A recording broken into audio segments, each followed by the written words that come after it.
Lecturer for today, Ma'am Kate Bataler po. Hello po, ma'am. Good morning po. Morning po, ma'am. Ay, wait lang po. Nakikita na po ako sa screen, ma'am. Yan po. Hindi naiintindihan.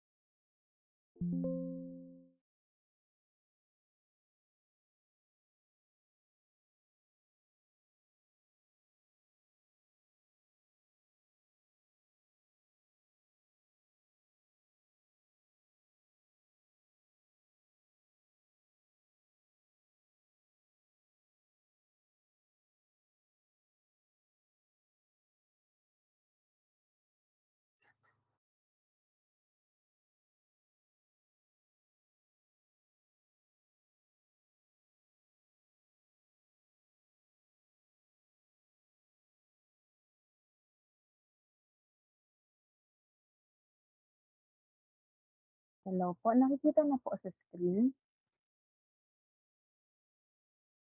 yung presentation po.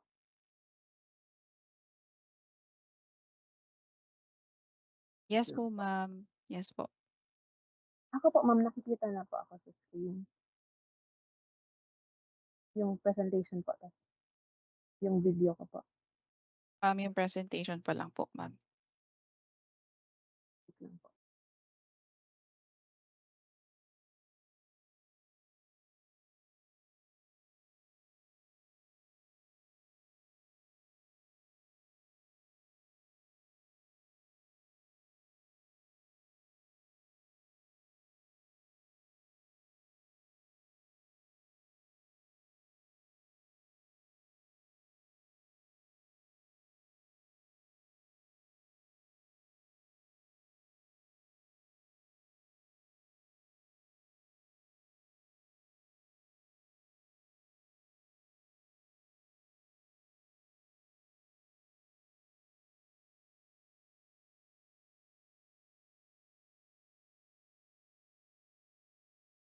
Ayan.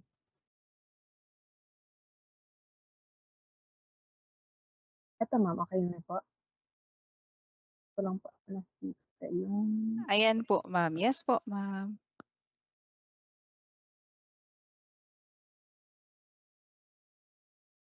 Tapos dito na lang din po ako sa phone kapag may mga question po kayo. Wait lang po, for a while po.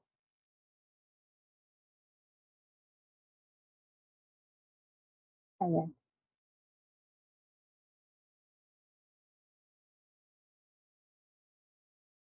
Good morning. Kung visible na po ako and yung PowerPoint po natin, pwede pong pa-comment na lang po ako sa comment section. Thank you po. Kahit po heart react na lang po. Kung nakikita na po yung PowerPoint po and yung video ko po. If visible na po and if audible po ako.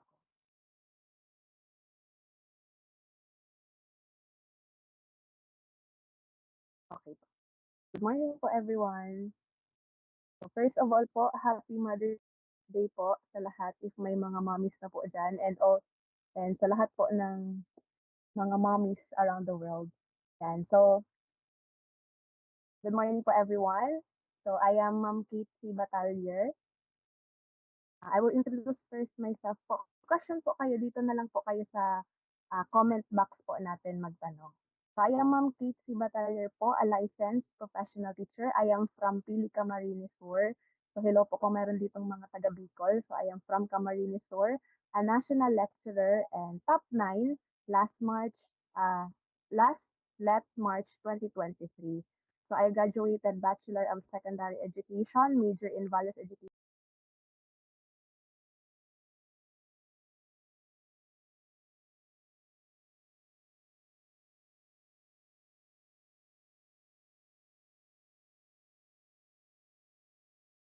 At Universidad de Santa Isabel de Naga, I graduated as magna cum laude and currently po I am pursuing my Master of Arts in Education, major in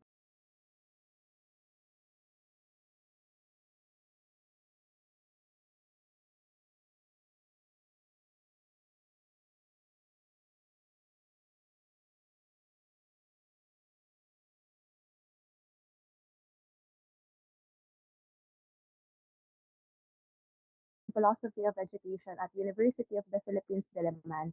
And I am a former junior high school teacher, guidance designate at Jubal Christian Academy, and currently po I am a DepEd teacher at Computer Science High School of Bicolanda. So I am teaching in CBRC for 2 years na po.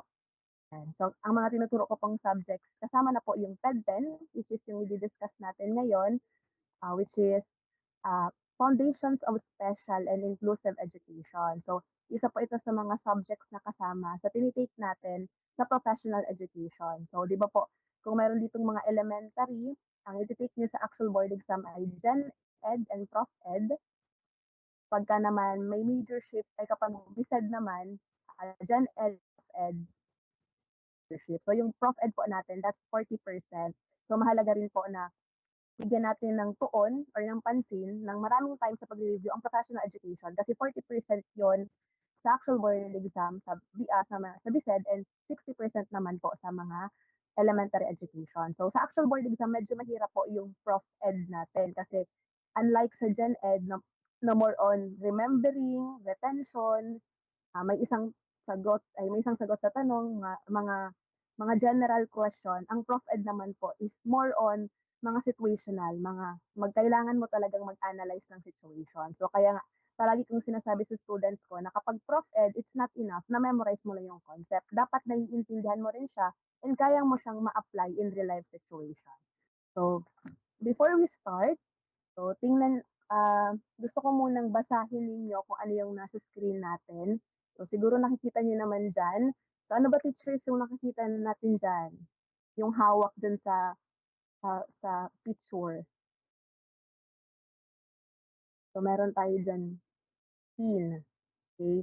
So yan yung pin na sinasabit sa atin kapag oath taking. So, di ba nakalagay dyan, defining moments. Defining moments in ethics means life-changing events. So, bakit ko kaya nilagay yan dyan sa screen? Kasi ako, ang naging defining moments ko or life-changing event ko ay yung nag-top at pumasa ako sa board exam noong March 2023. So, gusto ko rin ang maging defining moment ninyo is yung magiging LPT kayo soon or magiging top-notcher kayo. So, sana teachers, ang wish ko sa inyo ay madagdagan ng 3 letters ang pangalan ninyo. So, kailan ba kayo magte-take ng board exam, teachers? Pa-comment naman nga ako sa comment section. Kailan ba kayo magte-take ng board exam?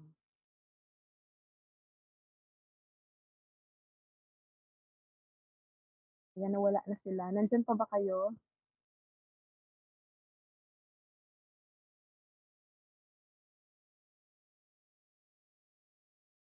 So, siguro sa inyo dito, um, siguro karamihan sa inyo dito ay magte-take ng board exam ngayong September 2025. So, may konting months pa tayo para mag-review. So we have to maximize our time. So mahalaga rin na naka-attend kayo sa mga ganitong session, yung mga refresher course natin, para malaman natin if meron pa ba tayong stock knowledge or ma-assess natin yung mga natutunan natin nung college tayo. So kung alam pa natin siya hanggang ngayon. Ito yung sana maging defining moments ninyo is maging LPT kayo in the future and hindi lang LPT kundi maging top notcher din, katulad namin. So ang topic natin ngayon, teachers, ay TED-10, Foundations of Inclusive, ay Foundations of Special and Inclusive Education. So ngayon, di ba nagkaroon ng changes? Kung ang school ninyo ay merong major na SNED, if SNED ang yung major po ninyo na tinik, um, yun na yung iti-take ninyong majorship ngayon. So hindi na siya yung katulad ng dati na kapag nag-take ka ng SNED nung college mo sa actual board exam, ang iti-take mo pa rin na ano is Gen Ed and Prof Ed lang. So ngayon, if mayroon kang majorship na SNED nung college, meron ka na rin majorship sa actual board exam. Pero lahat naman po tayo ay tinitake ang subject na to, which is special education. Kasi alam naman natin that in actual classroom setup, pwedeng maka-encounter tayo ng mga students na above or below average. Okay? So, diverse ang mga estudyante natin. Kaya mahalaga as a teacher na alam din natin yung mga symptoms, characteristics of different disabilities, impairments, para alam din natin paano natin makikita yung needs ng mga batang to. So, let's start. So, these are the common terms in special and inclusive education. So, ito yung mga terms na kailangan na alam natin at naiintindihan. We have here impairment, disability, handicap, and exceptional learners. So, isa-isahin natin to teachers. Pero alam ko na ang pinaka-familiar sa atin dito na word is yung word na disability. So, di ba kapag nakita tayo ng PWDs o persons with disability, pag nakita tayo ng tao na merong special needs, tinatawag natin agad na disability. Pero iba-iba po ang meaning ng mga terms na ito. First, let's talk about impairment. So, pag sinabi natin impairment, keyword natin dito, loss or abnormality of physical, psychological, and anatomical structure or function. Again, pag sinabi natin impairment, ang keyword natin dito, loss or abnormality. May kulang sa'yo or may abnormal sa'yo. Pwedeng sa physical, physiological, pwedeng sa psychological, or pwedeng sa anatomical structure or function. Example natin teachers ng impairment is loss of vision. Halimbawa, yung isang bata, pinanganak siya na isang mata lang ang nakakita. That's impairment, loss of vision. Another example, yung isang bata, pinanganak siya na kulang ang paa. So, loss of limb. That is an example of impairment kasi may abnormal sa kanya or may kulang sa kanya. So, keyword natin sa impairment, loss or abnormality. So, when we say naman disability, pag sinabi nating disability, these are measurable impairments or physical limitation that interferes with a person's ability, pwedeng physical, pwedeng sensory, pwedeng mental condition. So, ang disability, keyword natin dito, measurable impairments or limitations. So, narinig niyo yung word na limitation. So, kaya tayo nagkakaroon ng disability kasi nalilimitahan tayo sa pwedeng nalilimitahan tayo dahil dun sa impairment na meron tayo. Okay, so mas papasimplihin natin. Di ba kanina, ang impairment, keyword natin dito, loss or abnormality. Example natin kanina is loss of vision. So that's impairment. Ano ang pwedeng maging disability ng tao na merong loss of vision? Saan kaya siya malilimitahan? So, saan kaya siya malilimitahan, teacher? For example, dahil siya ay may loss of vision, pwedeng magkaroon siya ng difficulty in seeing. Okay, so difficulty in seeing. So doon siya nalimitahan, yun yung kanyang disability. Halimbawa, yung isang tao pinanganak na kulang ang paa, loss of limb. Saan siya magkaroon ng limitasyon? Of course, saan siya mahihirapan or malilimitahan? So ang disability niya, difficulty in walking. Okay? So, pag sinabi impairment, these are loss or abnormality, pwedeng physical, psychological, etc. Okay? Next naman, let's talk about handicap.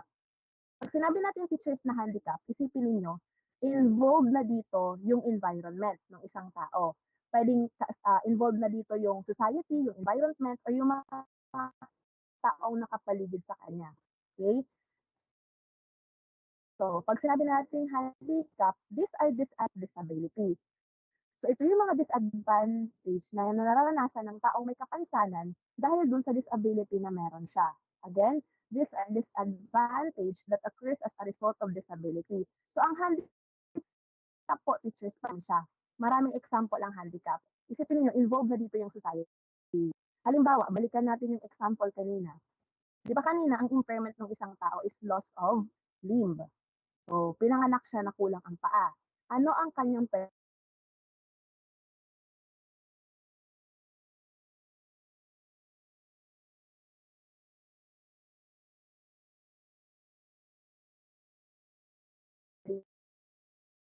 maging disabilities, saan siya mahihirapan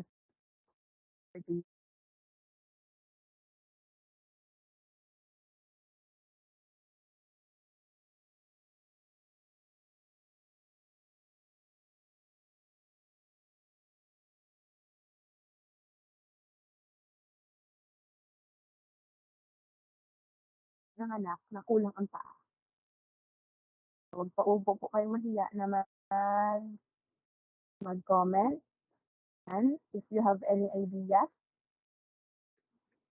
So, 'pag sinabi nating handicap, kumbaga, broad na siya, okay? Involved na kasi dito yung society, okay? So, handicap, example natin kanina, puwede siyang maging at disadvantage in terms of using public transportation.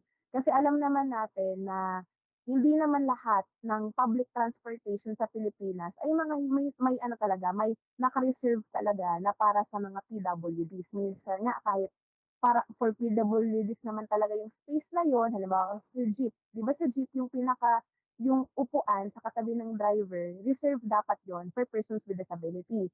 Pero minsan, kahit wala ka naman kapansanan, ikaw yung mismong nakikipag-unahan para maupo doon. So meaning, hindi siya nagagamit nung mga tao na PWDs na dapat sila talaga yung may right and privileges na gamitin yon. So minsan, ang mas nagpapahirap sa buhay ng taong may kapansanan is hindi yung kapansanan niya, kundi yung mga taong nakapaligid sa kanya or the society, okay, or environment. Okay, so balikan natin. Pag sinabi natin impairment, keyword natin dito, loss or abnormality.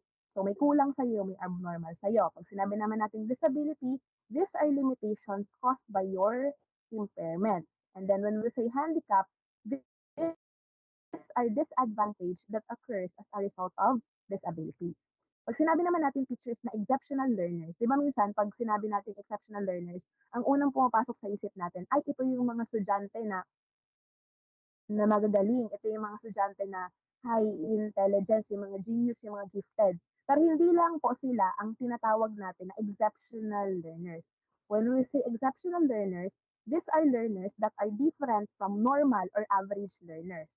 Special needs such as related to cognitive abilities, example natin ng cognitive abilities, yung mga batang merong dyslexia, dyscalculia, etc. Mga behavioral disorders, social functioning, for example, merong autism. Physical, yung may mga sensory impairments in visual, auditory, etc. Emotional disturbance, yung mayroong anxiety, depression, and giftedness. So kasama din dito yung mga genius or above intelligence, yung mga bata na merong higher intelligence. So when we say exceptional learners, these are learners na kinukonsider natin different from normal or average learners. So ito po yung mga four terms na kailangan nating tandaan. First is impairment, and then we have disability, then we have handicap, and then exceptional learners. So ano ba ang tawag doon sa mga bata na merong special needs? Tandaan po natin teachers na sa panahon na ngayon, hindi na po natin tinatawag ang mga batang with special needs na special child. Hindi na natin po pwedeng gamitin yon kasi pag tinawag natin silang special child, di ba, very offensive. Okay? Special child. Kasi meron na tayong people first policy wherein kailangang i-recognize mo muna yung tao bago ang kapansanan niya. So we no longer use the word special child. Dapat child with special needs. Okay? Child with special needs. So, ano ba ang tawag sa mga learners who need additional support in learning? So, ang tawag natin sa kanila teachers ay learners with special educational needs or tinatawag natin silang LSEN. Okay? So, alam naman natin that in actual classroom setup, hindi naman po pare-parehas ang mga estudyante natin, diverse sila. So, may possibility talaga na maka-encounter tayo ng mga bata with special needs. So, as a teacher, kailangan dapat alam natin kung paano mo natin bibigyan ng appropriate assistance and guidance yung mga batang ganito. So it's not only the responsibility of special needs na mga teachers. Hindi lang ito responsibility ng mga elementary teachers. So dapat lahat tayo aware. Okay? Aware sa ganitong special and inclusive education. So when we say naman PWD, so alam kong familiar na kayo dito, persons with disabilities. So ito naman yung mga tao na merong long term, di ba? Pag sinabi natin long term, pang matagalan, pwedeng physical, mental, intellectual, or sensory impairments na nakakahinder or nakakasagabal or kumbaga may epekto sa kanilang full participation in a society, sa pang-araw-araw nilang pamumuhay. So tandaan natin that not all disabilities can be seen by our naked eye. Hindi lang po lahat ng disabilities ay physical disabilities. 'Di ba merong mga tao na pag tiningnan mo physically, very normal naman sila. Okay? Pero hindi natin alam meron pala silang mental, emotional, or cognitive disability. Okay? So we have to recognize na there are different kinds of disability. Okay? So what are the important concept or special concepts of special and inclusive education? So ano kaya ang pagkakaiba ng inclusive education sa special education? So alam ko naman na familiar na tayo sa word na inclusive education kasi 'di ba pinapaulit-ulit na ito sa atin. So kasama din 'di ba teacher sa K to 12 or the Enhanced Basic Education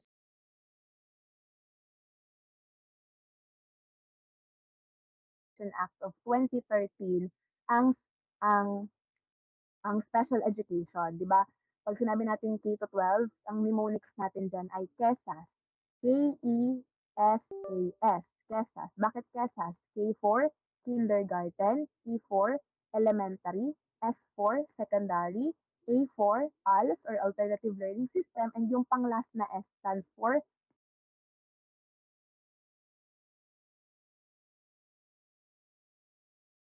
special education. So kasama po yan sa K to 12. And tandaan natin that the core principle of K to 12 is inclusivity or inclusiveness. Okay? From the word inclusiveness, included. Okay? Inclusion, included. So dapat lahat ng batang Pilipino, regardless of their social class, if meron silang special needs, etc., regardless of diversity, lahat dapat ng bata ay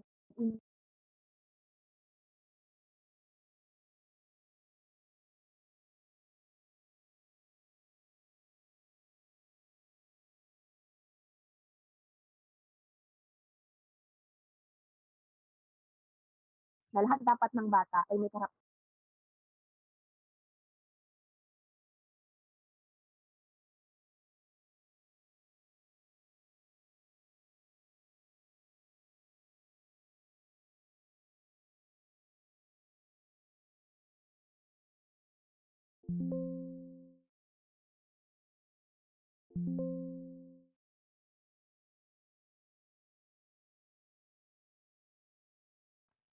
So, halimbawa, merong isang bata na merong special needs. Like for example, meron kang estudyante na merong autism. Okay? Ang autism, ang problem niyan is more on social and communication. Halimbawa, meron kang estudyante na diagnosed na merong autism. So, when we say inclusion, yung batang yun, mag-a-attend siya ng regular classroom, mag-a-attend siya ng ah, general education classroom, kasama niya yung mga normal or mga average students for his or her social and academic benefit. Pero hindi ka po mag-expect that the child with autism will learn the same material as the rest of the class. Kumbaga, included siya, yes, matututo siya kasama yung mga kaklase niyang mga average or normal para hindi ka mag-expect na yung batang yun matututunan yung same material as the rest of the class. So, pwede mo po teachers na babaan yung expectation mo sa kanya, pwede mong baguhin yung standard mo sa kanya, pwede kang mag-modify ng curriculum, ng activities, ng teaching strategies mo sa kanya. So, pwede kang mag-provide ng accommodation and modification. Okay? Mag-a-adjust ka kasi dun sa needs ng bata. Like for example, meron kang activity, meron kang group activity. Yun yung gagawin ng klase mo. Pero napansin mo na itong estudyante mo na, itong LSN mo, hindi niya kaya na makipagsabayan dun sa mga kaklase niya. So, ang gagawin mo, babaguhin mo yung activity sa kanya. So, pwede mong i-modify yung expectation mo, yung activities, yung material dun sa batang LSED. So, that's inclusion. Tandaan din po natin teachers na in inclusion, ang usually po na nagfa-facilitate po nito ay mga general education teacher. So yung mga B.Ed natin, yung mga elementary teachers, sila yung nag-oversee or nag-facilitate usually ng inclusion. So when we say mainstreaming, so tandaan po natin ha, magkaiba ang inclusion sa mainstreaming. Pero meron silang mga medyo similarities. Okay? So just like inclusion, pag sinabi natin mainstreaming, wait lang po.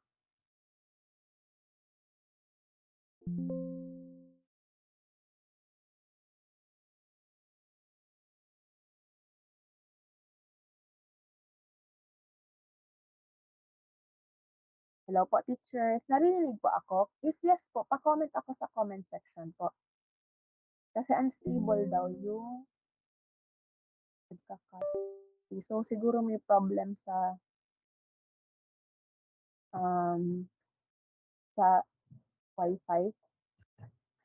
Okey lang po ba teacher na i-off ko yung camera ko para hindi po mag-lag yung presentation?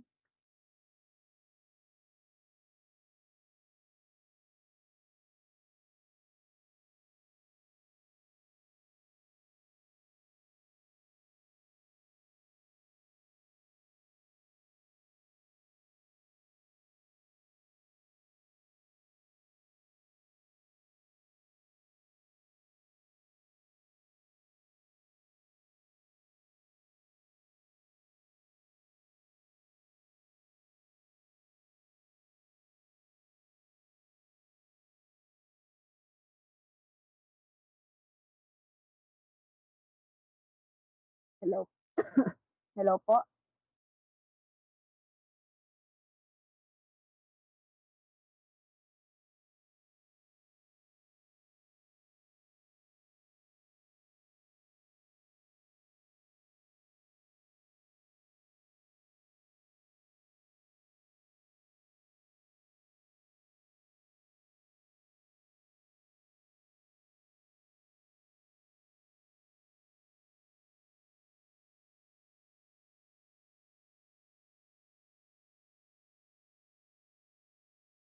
Hello po teacher, naririnig na po ba ako?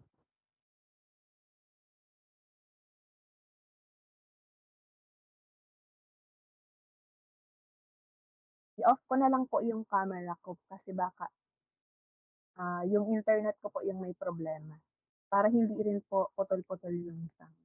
If may question po kayo teachers, please do not hesitate po to ask me po sa, comment section na lang po. Okey po. So, going back, so kanina sabi natin 'pag sinabi nating inclusion, the child will attend a regular class for their social and academic benefit, but you will not expect that this child or children will learn the same material as the rest of the class. Kumbaga, dapat ma-feel nila na included sila, pero hindi ka mag-e-expect na same yung matututunan nila dun sa mga, dun sa mga, dun sa mga kaklase niya na average or normal. When we say mainstream, so same sa inclusion, mag-a-attend yung bata ng regular classroom for their social and academic benefit, and you will expect that the child will learn the same material as the rest of the class. So sa mainstreaming, kung ano yung gagawin ng mga estudyante, kung ano yung activities, kung ano yung standard mo, kung ano yung expectation mo, parehas siya doon sa ibibigay mo doon sa batang ELSEN or doon sa estudyante mo with special educational needs. So kumbaga,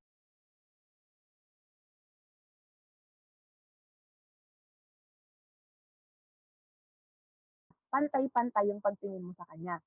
Ang pagkakaiba lang po ng mainstreaming sa inclusion, when we say mainstreaming, meron po itong specific time periods. Again, merong specific time periods. So, pwede siyang schedule lang. Like for example, yung learners with special educational needs mo, yung estudyante mo with ADHD, mag-a-attend lang siya ng general classroom per schedule. Like for example, mag-a-attend siya every afternoon, mag-a-attend siya every morning, ka.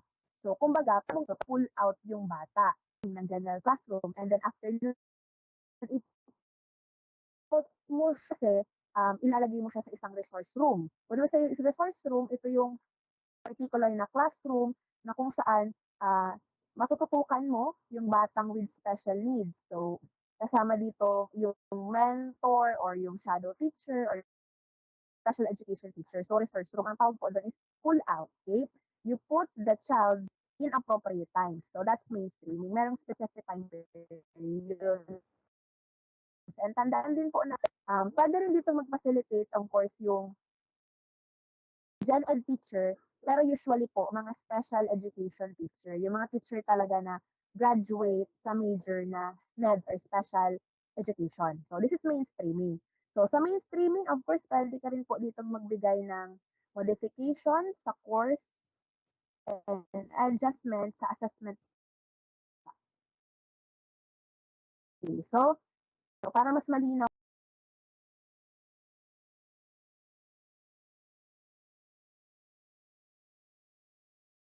po, ito yung pagkakaiba. Balikan lang natin. When we say inclusion, students, regardless of their ability, is a participating member of a general education classroom. So mag-a-attend siya ng general classroom for his or her academic and social benefit. But you will not expect that the child will learn the same material. Yes, included siya, pero pwede kang magbigay ng modification. Okay? Pwede mong buhin.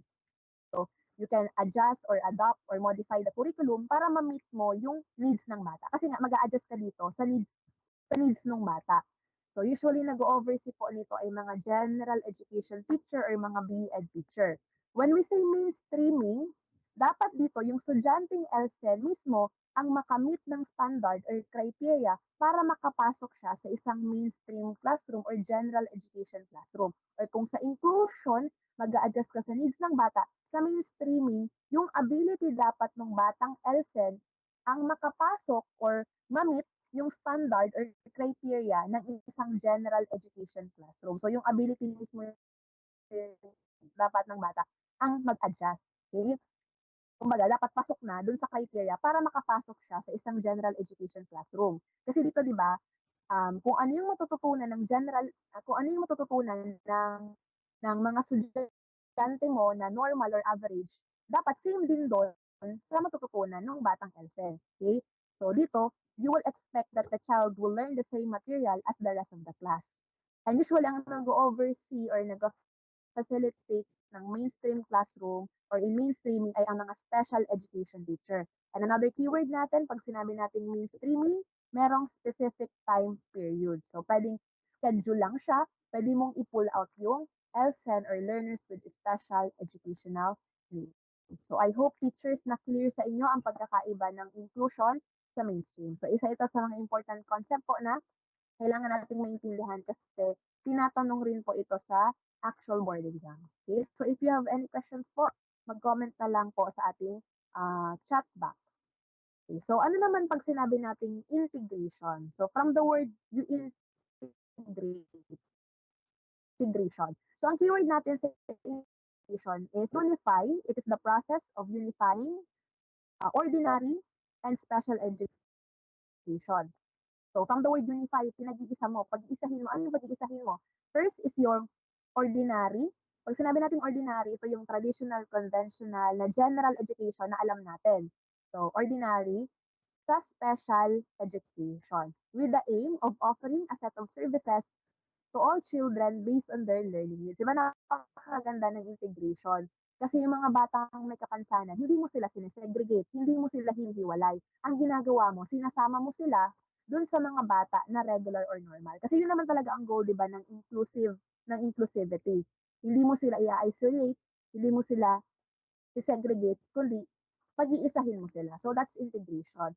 However, medyo challenging yung integration para sa ating mga teachers. Kasi tandaan natin na diverse ang mga estudyante mo. Meron ka dyan mga above normal, meron ka mga normal or average, meron namang below normal or average. So iba-iba sila ng needs, ng develop, iba-iba sila ng learning styles, iba-iba sila ng interest, ng condition, 'di ba? Iba-iba sila in different aspects. So, as a teacher, of course, kailangan mong ma-meet ang diversity or ang diverse needs of your students. So, kahit iba-iba sila, as a teacher, you have to cater the individual needs of your students. So, hindi dito applicable ang one size fits all. 'Di ba?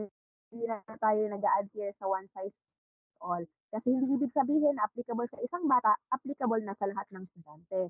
That's why as a teacher, it's very important that we use differentiated instruction. Again, mahalaga na gumagamit tayo ng differentiated instruction. Iba-iba dapat yung teaching strategy mo, yung activities mo, yung assessment mo, dapat diverse din siya. Okay? Kasi kailangan mo nga makita yung diversity ng estudyante. Okay, so now let's talk about buksan ko na yung camera ko, baka okay na yung okay, so sana po teacher clear ang pagkakaiba ng inclusion, mainstreaming, and integration. Okay? Pag sinabi naman natin, di ba dati, nung elementary tayo, the RBEC or nung elementary is vitalized by the Enhanced Basic Education Act of 2013 noong 2013. So, kami yung first batch ng K-12. So, naalala ko nung elementary ako, yung mga bata na tinatawag nating special child before, di ba yung mga special child, ngayon na ELSEN, yung mga student with special needs, di ba dati, hindi naman talaga siya kasama sa regular classroom. Meron talagang separate na classroom yung mga ELSEN. Di ba yun yung nakikita natin nung elementary tayo. That is special education. Kasi ang special education po, hinihiwalay mo sila. Okay? Sinasegregate mo yung mga batang with special needs doon sa mga bata na kinukonsider natin as normal or average. Pero pag sila, i-unify mo. Okay? Sinasama mo sila. Ayan, naglalag na naman ako. So, feeling ko talaga ang problema pag nag-open ako ng camera. Okay? So, i-off na lang talaga natin. Okay? Sana makinig pa rin kayo ha, kahit boses ko na lang ang naririnig. Ayan po, teacher. If okay na po, pwede po pa-chat ulit ako. If okay na, if clear na po yung audio. Enough ko na yung camera kasi baka yun talaga yung problema.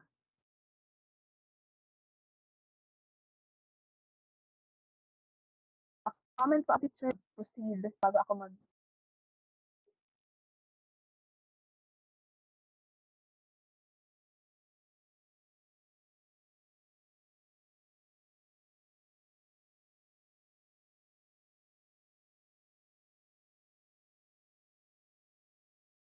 hello po. Okay po. Okay. So, okay naman daw sabi ni Ma'am Joy. So, off ko na lang po talaga ang camera. Ayan. So, okay. So, balikan natin. Pag sinabi natin special education, more on sinesegregate natin yung students with special needs. Normal or average students, may sarili silang classroom, etc. While kapag inclusion naman, ang goal naman nito is isama sila, i-include sila dun sa and for them to learn side by side kasama yung mga normal or average students natin. So that's inclusion. Again, ang core principle ng K-12 is inclusiveness or inclusivity. Now let's talk about equality and equity. So usually narinig natin tong words na to pero hindi natin alam na magkaiba pala sila. So equality and equity. So ang keyword natin pag sinabi natin equality, sameness. Again, keyword natin pag sinabi natin equality, sameness. When we say naman equity, keyword natin dito, fairness. Okay? So mamaya tatanungin ko kayo kung ah, ano kaya ang mas maganda para sa inyo as a teacher, equality or equity? So now let's talk about first equality. When we say equality, learners are given the same resources or opportunities. So keyword natin to, di ba?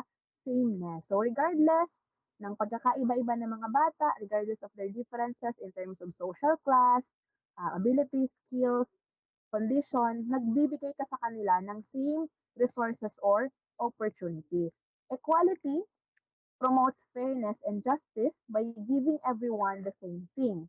But it can only work if everyone starts from the same place, which is in this example, di ba, ang mga itong tatlong lalaki, magkakaiba-iba sila in terms of height. And binigyan sila ng pantay-pantay na box. So that's equality. Kasi regardless of their differences, same opportunities yung bigay mo sa kanila. Kung nakita naman natin, hindi talaga siya nag-work. Kasi kawawa naman itong pinakamababa kasi kahit binigyan siya ng box, still hindi niya pa rin nakikita. Okay? So ang may advantage dito of course yung naka-blue yung pinakamatangkad. Okay? So that's equality. You give the same opportunities. On the other hand, when we say equity, keyword natin dito fairness. So equity is about making sure that people get access to the same opportunities. So it recognizes that each person has different circumstance and allocates the exact resources and opportunities needed to reach an equal outcome. Bakit maganda ang equity? Kasi pag sinabi nating equity, mag-a-adjust ka sa needs ng tao. Mag-a-adjust ka sa needs ng bata. Like for example, if itong estudyante mo, nakita mo na mas kailangan niya ng ng assistance from you. So mas pagtutuunan mo siya ng pansin. So sa equity, mag-a-adjust ka sa needs ng bata. Kanina tinanong ko kayo anong mas maganda for you as a teacher, kung equity and equality. For me, para sa akin, mas maganda ang equity. So para siya maganda, pero para sa akin mas maganda ang equity. Bakit? Kasi kailangan na munang magkaroon ng equity bago magkaroon ng equality. Tandaan natin, kailangan munang maging fair bago tayo maging equal. Like for example, meron kang tatlong estudyante. Meron kang estudyanteng mahirap, may estudyanteng katamtaman, merong estudyanteng mayaman. Tapos meron kang halimbawa, 6 na cracker. So pag sinabi natin equality, regardless sa pagkakaiba-iba nila in terms of social class, bibigyan mo sila ng pantay-pantay ng number ng pagkain. Dun sa mahirap, dalawa, sa katamtaman, dalawa, sa mayaman, dalawa. That's sameness, that's equality. When we say equity, mag-a-adjust ka sa needs ng bata. So of course, dun sa mayaman, ilan na lang ibibigay mo? Isa. Dun sa katamtaman, ilan?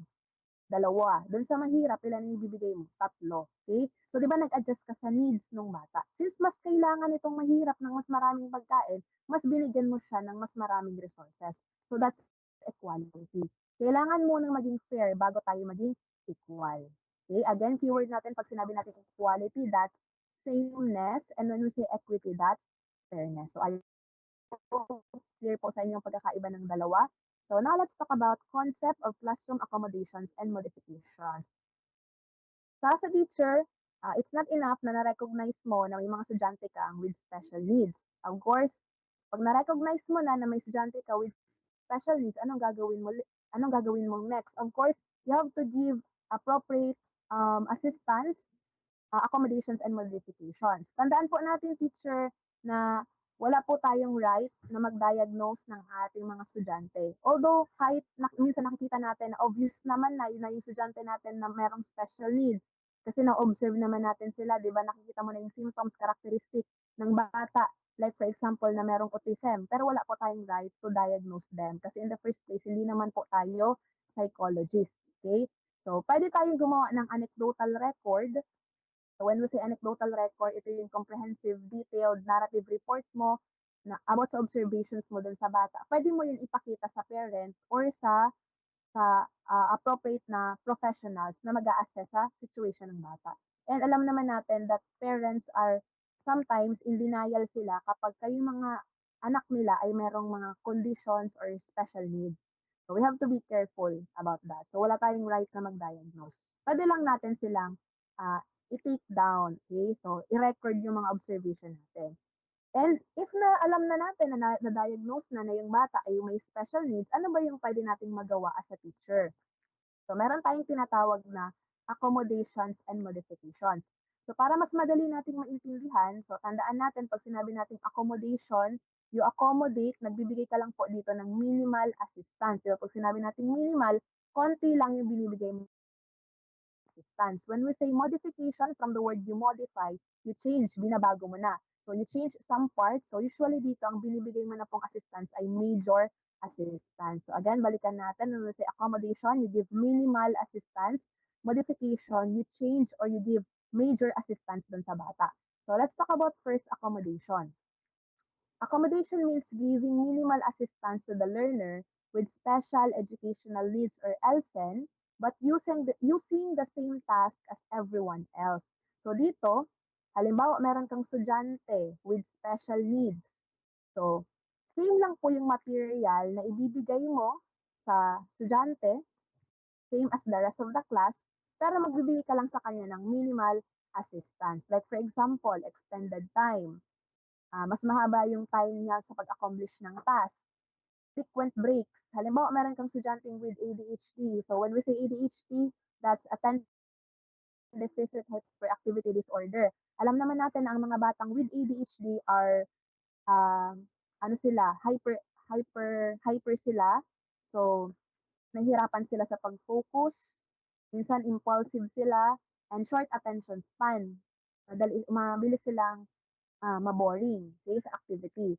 So, in accommodation, same yung activity na ibibigay mo sa kanya, sa mga klase niya, pero bibigyan mo siya ng frequent breaks, so mas mahaba yung time niya sa pag-accomplish ng task, preferential seating, papaupuin mo siya sa unahan, sa mas malapit sa'yo, pwedeng mag-adjust ka in terms of physical arrangement of the room, pwedeng magkaroon ng peer tutoring, di ba, body-body system, papaupuin mo siya doon sa klase niya na pwede siyang matulungan in terms of accomplishing tasks or activities or teacher tutoring or mentoring. So sa accommodation,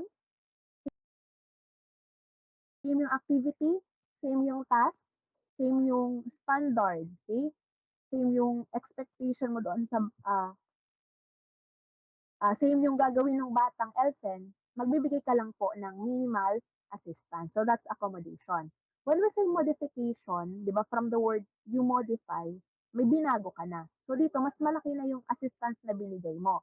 So you change some parts of the task to help the ELSEN or learners with special needs, or you change the playing field. Dito, kung makikita ninyo, ang binago na dito ni teacher, pwedeng sa course of the student, puwedeng sa standard, puwedeng binabaan niyo yung standard dun sa batang ELSEN. Puwedeng in terms of location, halimbawa meron kang estudyante na naka-wheelchair, hindi niya na talaga kayang mag-attend ng regular class. From Mondays to Friday, hindi niya na kayang mag-attend ng regular class. So ang gagawin mo, aside, ah, ang gagawin mo, imbes na yung estudyante ang pupunta sa classroom, ikaw na lang as a teacher ang pupunta sa bahay ng bata. Okay? So nag-change ka in terms of location. Puwedeng, ilalagay mo siya sa isang resource room, ipu-pull out mo siya, that's location, okay? Mas malaki na yung binago mo. Puwede ka ring mag-change in terms of timing, scheduling, and expectation. So puwedeng taasan or babaan mo yung expectation dun sa bata. So kung napapansin niyo, in terms of modification, malaki na yung binago mo, okay? To help the child with special needs. So you change the playing field. But in accommodation, nile-level mo lang po yung playing field. Nagbibigay ka lang ng minimal assistance. Okay? Okay, so sana clear sa inyo ang difference ng modification and accommodation. Now let's talk about history of disability. So hindi naman tayo agad-agad dumating sa panahon ngayon na at least na-recognize na natin ang rights and privileges of persons with disability, na ina-accept na siya ng society natin. So hindi naman po ganito agad. So may pinagdaanan din na history ang disability. So history of disability is divided into 4 eras. So we have the era of extermination, era of ridicule, era of asylum, and era of beginning. Okay, so iisa-isahin po natin ito, teachers. So first, let's talk about the era of extermination. So kapag narinig niyo yung word na extermination, ano ba yung unang pumapasok sa isip natin? 'Di ba? Exterminate. From the word exterminate, ibig sabihin, tanggalin, alisin. Okay? Exterminate, tanggalin, alisin, patayin. So era of extermination. So ito ang kumbaga, pinaka-worst na era sa history of disability. Kasi ang era of extermination, ang goal talaga dito, or ang aim talaga dito, is i-exterminate or tanggalin ang mga taong may kapansanan. Of course, sa panahong ito, hindi pa naman po um, ganoon ganoon kadami ang knowledge natin about disabilities. Okay? In terms of technology, in terms of science, hindi pa naman po ganoon advanced.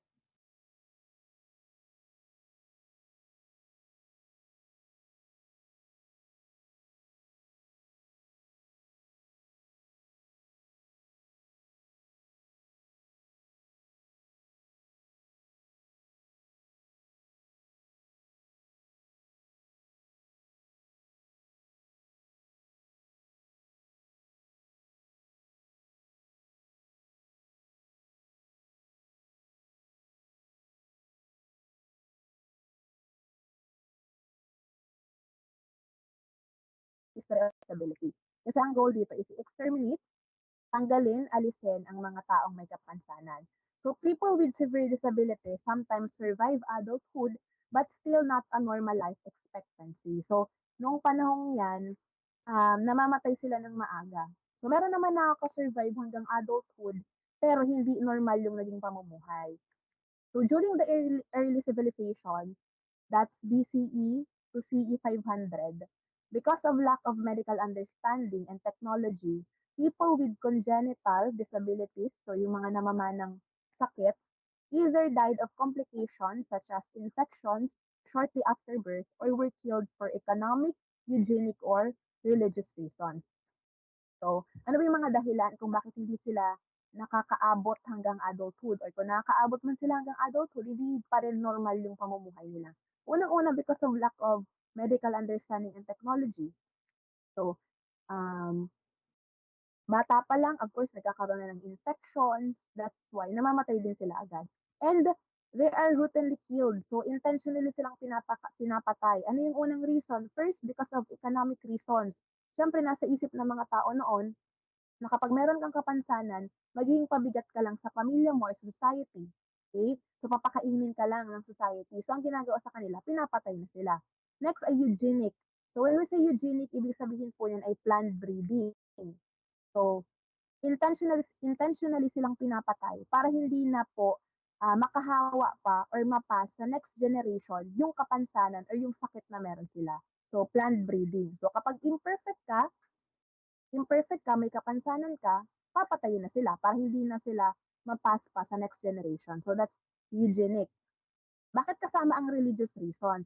Kasi noong unang panahon po, naniniwala ang mga tao na kapag hindi ka normal in terms of physical, etc., if ikaw ay may disability, you are possessed by evil spirits. So naniniwala sila na sinapian ka ng demonyo kapag ikaw ay hindi normal.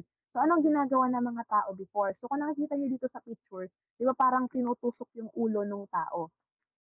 Kasi noong unang panahon, kapag ikaw ay may kapansanan, ang ginagawa sa'yo, binubutas yung ulo mo. Bakit binubutas yung ulo? Kasi daw para makalabas yung evil spirit sa loob ng katawan mo. So, sino naman ang mabubuhay kapag binutas yung ulo, di ba? So, isa din yun sa mga dahilan before. So, even Plato, naniniwala siya that persons with disabilities are possessed by evil spirit. So, binubutas yung ulo para makalabas daw yung masamang spirito. Of course, kulang pa naman kasi yung medical understanding nila, okay, about yan sa different disabilities. Next naman is the era of ridicule.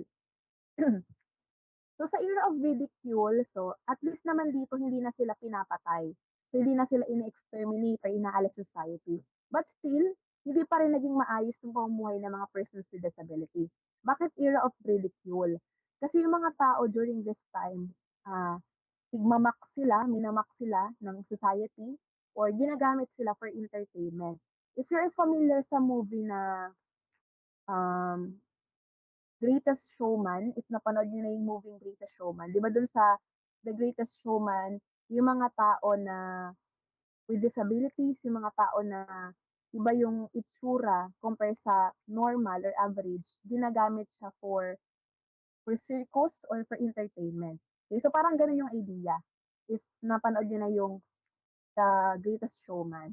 So during the era of ridicule, persons with disabilities, ginagamit sila for entertainment or tinatawag nila na jesters or court jesters. When we say jesters, sila po ay mga professional clown. Okay?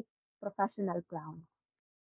So nabubuhay naman sila, they are permitted to live, but they often became beggars. So naging pulubi sila. Bakit? Kasi mababa pa rin yung pagtingin sa kanila ng society, especially during the Greek period. 'Di ba during the Greek period, if naaalala niyo pa, Greek period, tinuro sa atin sa ethics na body and soul are one entity. So, man is composed of body and soul, katawan at kaluluwa. And very important, diba dyan, ang soul, because soul is the giver of life sa body natin. So, kapag ka daw, since ang body and soul daw ay isa, kapag ang body mo daw ay imperfect, merong blemish, may kapansanan ka outside, physically, automatic daw yung soul mo rin daw ay merong blemish or imperfect din. Okay? So, kaya nga mababa yung pagtingin sa mga taong may kapansanan. So, nabubuhay naman sila, but they often became beggars or naging pulubi sila. So, that's the era of ridicule. Next naman is the era of asylum.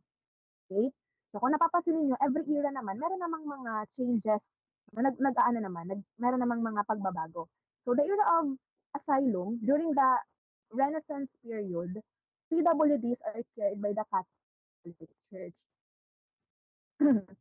So naman sa era na to kasi inaalagaan na sila ng Catholic Church. Okay? But still, they are seen as helpless people, thus unteachable. So sa era of asylum, from the word asylum, nilalagay sila sa isang building, doon nilalagay ang mga persons with disabilities, inaalagaan sila ng Catholic Church kasi tinitingnan nila na ang mga taong may kapansanan ay mga helpless people and unteachable. Okay? So,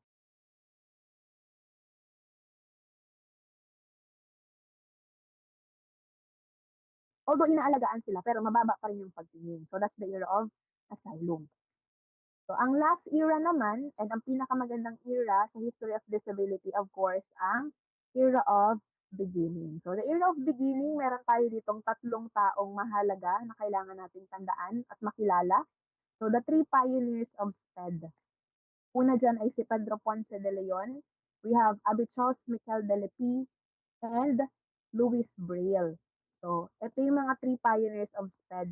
First, we have Pedro Ponce de Leon. So, si Pedro Ponce de Leon po ang pinakauna na nagturo sa deaf people from the noble class.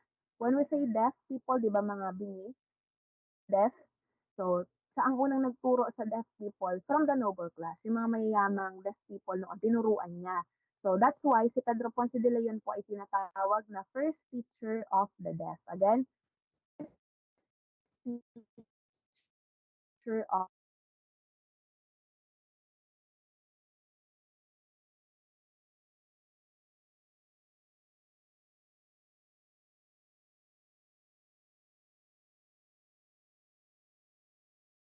Charles Michael de Leon. So, kaya din po siya ay tinatawag na father of deaf education. Again, father of deaf education. Kung si Pedro Ponce de Leon ay first teacher of the deaf, si Abby Charles Michael de Leon naman po ay father of deaf education. And then, if familiar po kayo dito, if nakakita na kayong dito, nakakita na kayo ng ganito, so di ba ito yung tinatawag nating braille. So saan ba natin makita ang braille? Means merong braille sa elevator, sa ATM machine. So yung mga dots doon, hindi yung design, yun po ay braille. Para yun sa mga blind people. Okay? Sino kaya ang nag-invent ng Braille? Of course, si Louis Braille.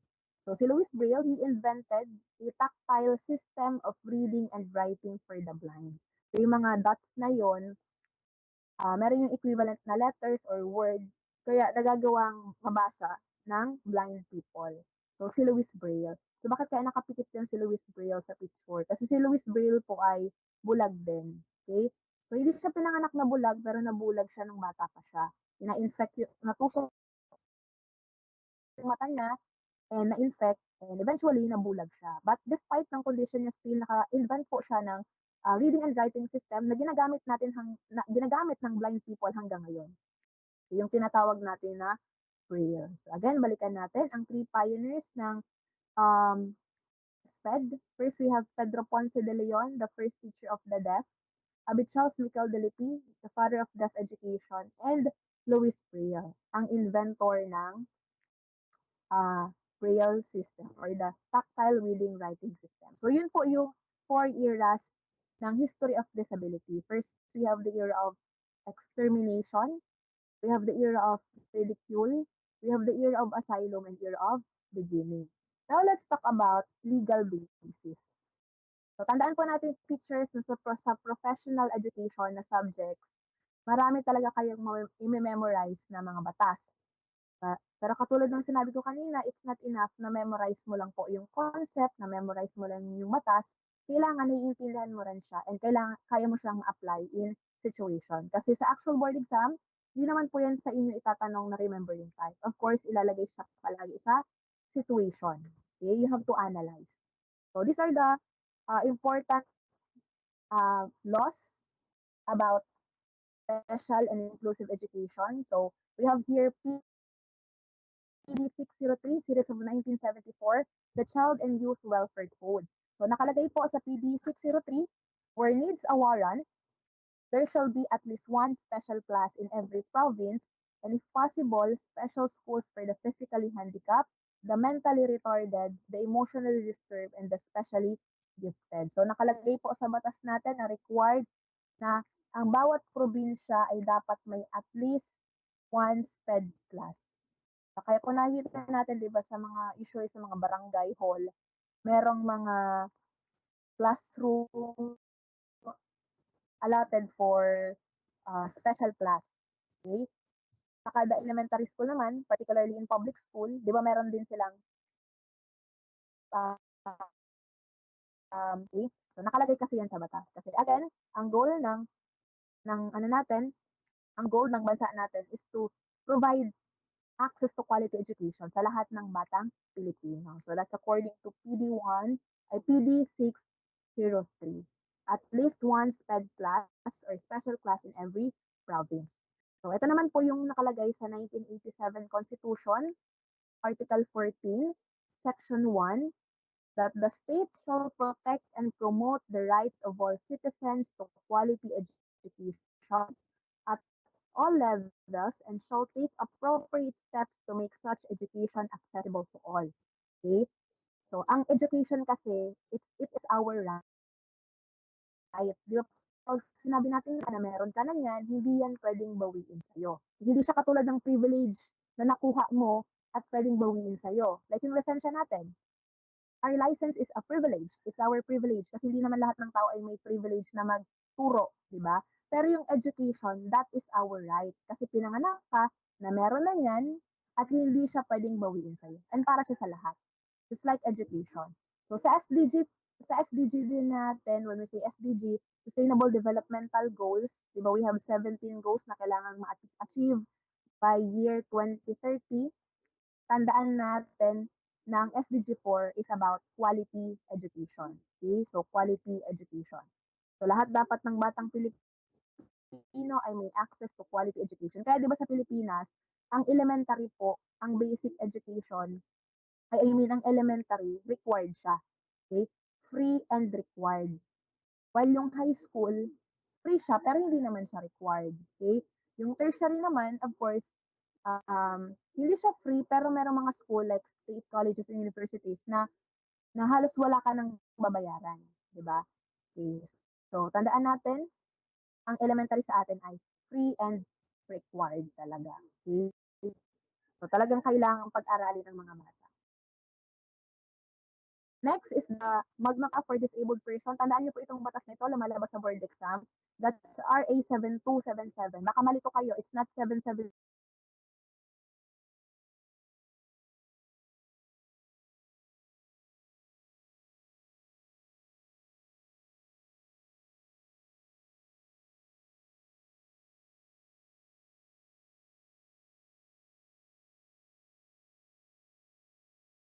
Physiological. So we have psychosocial, disability due to chronic illness, learning disability, mental disability, visual disability, orthopedic disability, communication disability, and communication disability. Okay? So ano ba po teacher ang nakalagay sa RA 7277? So tandaan natin na sa RA 7277 po, nakalagay dyan ang rights and privileges ng mga taong with disability. Okay? Mga rights and privileges nila in order for them to fully participate in our society. Okay? That's the RA 7277. So di ba alam natin na ang mga persons with disability, meron silang nakukuhang discount. So dahil po yun sa batas na RA 9442, which is an amendment of RA 77. Di ba when we say amendment, hindi naman siya pinalitan, hindi pinalitan yung batas, dinagdagan lang, may ni-revise lang. Okay? So ang 9442 po, amendment siya ng 7277. So anong nakalagay sa batas nito? To provide persons with disability the opportunity to participate fully in the mainstream of society by granting them at least 20% discount in all basic services. Kasama dito ang public transportation, yung mga hotels and restaurants, ano pa ba? Yung mga basic goods and services, even sa mga grocery, etc., sa gamot, okay? So, eto po yung, dahil po yun sa batas na ito, yung nagkaroon sila ng 20% discount. That's because of RA 9442. And pag sinabi naman nating RA 10754, so IRR siya or Implementing Rules and Regulations of RA 10754, which expands the benefits and privileges of persons with disability. So, aside doon sa binigay sa kanilang 20% discount, sila rin po ay exempted sa pagbayad ng value added tax. So, yung tinatawag nating VAT. Di ba tayo nagbabayad tayo ng VAT? Like for instance, bumili ka sa grocery, like Save More, Pure Gold, di ba nagbabayad tayo dyan ng VAT, value added tax? Pero yung mga persons with disability, exempted po sila sa pagbayad ng VAT. Okay, so tandaan natin, aside from the 20% discount, they're also exempted from paying value-added tax on sale of certain goods and services. So, yun po yung mga batas na kailangan natin tandaan. So, 7277, that's the Magna Carta for Disabled Person. Nakastipulate po dyan ang rights and privileges of persons with disabilities. Pag RA 9442, nagbigay ng 20% discount in all basic services. And 10754, mas expand yung benefits ng mga persons with disabilities, kaya sila rin po ay exempted sa pagbayad ng VAT or value-added tax. And then meron pa kayong dapat tandaan na policy, yun po yung people first policy. Okay? People first policy. So, di ba kanina sinabi ko, bawal na po natin gamitin yung word na special child. Kasi it's very negative, di ba? So, mas nauna muna munang na-recognize yung condition ng bata bago yung So, in people first policy, kailangan recognize mo muna yung tao bago yung condition niya. So, aside from using the word special child, anong gagamitin natin? Child with special needs. So, instead of using the word autistic, yung word na autistic, hindi na po natin yung ginagamit ngayon. Ang tawag na natin sa kanila, child with autism. So, hindi na autistic, child with autism. So, hindi na rin po natin. So, instead of using the word ADHD, so anong tawag na sa kanila? Child with ADHD. Okay? Kasi kailangan, i-recognize mo muna yung bata, i-recognize mo muna yung tao bago ang kanyang condition. Okay? So, wag natin silang tingnan lang na may kapansanan or disability. Kasi, at the end of the day, tao pa rin sila. Okay? So, meron lang silang talagang special needs na different from normal or average people. Okay? So, we have the people first policy. Okay, now let's talk about giftedness. So, kasama ang mga gifted students, di ba, sa tinatawag nating exceptional learners. So, ito yung mga matatalinong bata. Kung familiar kayo kay Young Sheldon, di ba, gifted, matataas ang IQ. Yan. So, ano ba yung mga positive characteristic ng mga batang gifted? Of course, highly motivated sila. Naturally curious itong mga batang to, mga mahilig magtanong. They're very good in terms of communication. They can express very well their ideas and thoughts, di ba, sa harap ng klase. Minsan nga, para na silang matanda ang mag-isip, di ba? Insightful sila, high intellectual ability. They are very good in handling problems. They can generate solution to their problems. They are very creative. And sila ay mga natural leader. Okay? So, ito yung mga positive characteristic ng mga batang gifted. However, meron din silang mga negative characteristic. Sometimes, they are emotionally sensitive. Madaling magalit, especially if hindi nila agad nakukuha yung gusto nila. Tend to question authority. Di ba minsan merong mga bata na since sobrang ina-outsmart na nila si teacher, yung magtatanong sila ng mahirap na tanong sa klase, not because they are curious ha, nagtatanong sila kasi gusto nilang i-test if alam ba to ni teacher. Gusto nilang i-measure yung alam ni teacher. So sometimes they use humor to put down others, diba yung minsan sarcastic sila, okay? Stubborn, perfectionist, gusto nila palaging perfect ang kanilang gawa. Kasi pag hindi, naiinis sila, tactless, non-participative in class. Bakit hindi na sila nagpa-participate sa class? Kasi advanced na yung mas alam nila. So kung halimbawa kayo, nag-go 1 plus 1 pa lang kayo sa classroom, siya pala sa bahay, nagka-calculus na. Okay? So very advanced na yung bata. Kaya pala hindi na nagpa-participate sa klase. Easily distracted when not interested, crying if things go wrong, minsan nag-overreact sila, inappropriate questioning, and sometimes they monopolize discussion. Yung parang, instead na si teacher ang magsalita, instead na si teacher ang magturo, yung estudyante mo ng gifted ang nag-discuss at nag-lecture buong oras. Okay? So, na-monopolize na yung discussion. Yes, maganda naman yun na nagpa-participate sila, pero at the end of the day, ikaw pa ang facilitator yan. Okay? So, hindi mo hayaan na ma-monopolize ng estudyante yung discussion. Okay? So, of course, merong positive and negative characteristic ang pagiging gifted ng bata. So, we have different kinds of students.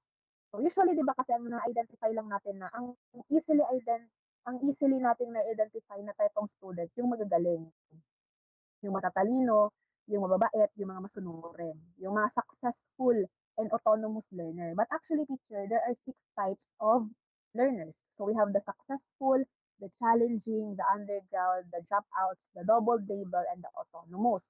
So, this is according to uh, George Bet George Betts and Maureen Neihardt. Okay? So, let's talk about first the successful. So, ang successful, ang type 1 student, ito yung pinakagusto nating mga teacher.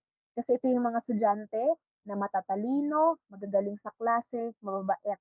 Okay, wala kang problema dito. Okay, kasi mababait at matatalino. So, these are children who demonstrate the behavior, feelings, and needs.